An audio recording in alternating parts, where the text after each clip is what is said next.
Childhood fears. We've all had them. Some are valid, some are questionable, and some are just straight up stupid. But today, I'm gonna be going over some of my worst childhood fears, starting with the basement. If you say you weren't scared of basements at some point in your life, you're freaking lying, okay? Like anytime I'd be late at night and I'd just simply walk past a basement door, I would feel like there was gonna be some kind of demonic creature that was gonna jump out of there and pull me down with it. I remember literally having nightmares of going down to the basement as a kid. Next up, we got a pretty basic one that pretty much everyone here has been scared of at some point, which is the dark. This one's pretty self-explanatory as why it's scary. Even just having to walk into a dark room as a kid would feel like something straight out of a horror movie. Next up, we got creepy old ladies. I'm gonna be honest, as a kid, I was absolutely terrified of creepy old ladies. I literally have a memory of driving in my car, looking out the window, and seeing an old lady with a massive grin on her face, running full speed like freaking Naruto after my car. And it scared the shit out of me. I don't know what I was on that day, but I think I was just super tired and started hallucinating. Or maybe there actually was an old lady with a massive grin on her face, running full speed after my car. Who knows? Just a random memory I have. I really don't know why. Continuing on the creepy old lady theme, we got Disney witches. When I say I was scared of these absolutely horrid creatures, I mean I was really freaking scared, okay? Whoever thought it was a good idea to put this fucking thing in a kid's movie deserves to be fired. This is no ordinary apple.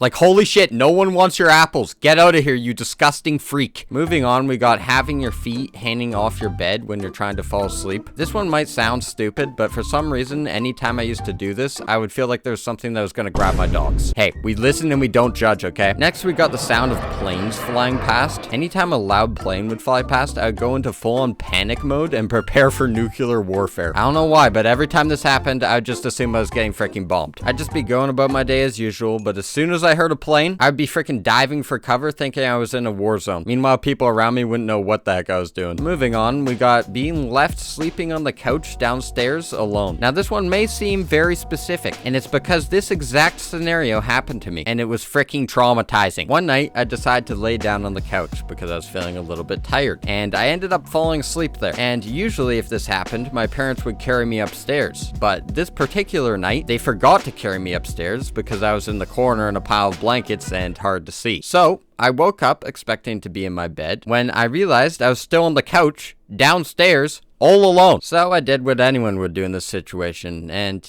you know, stay really calm, cool, and collected. Just calmly walk upstairs to my bed.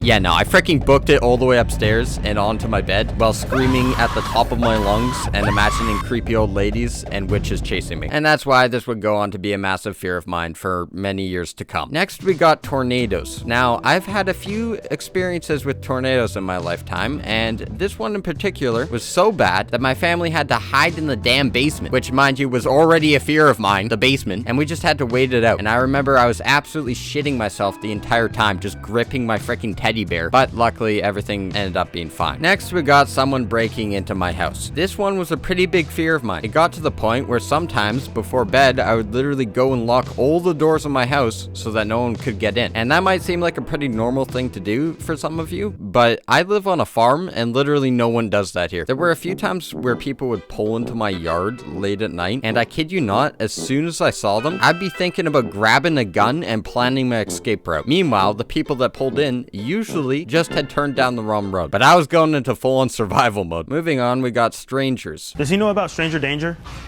Yeah. Katie, you want to come with me?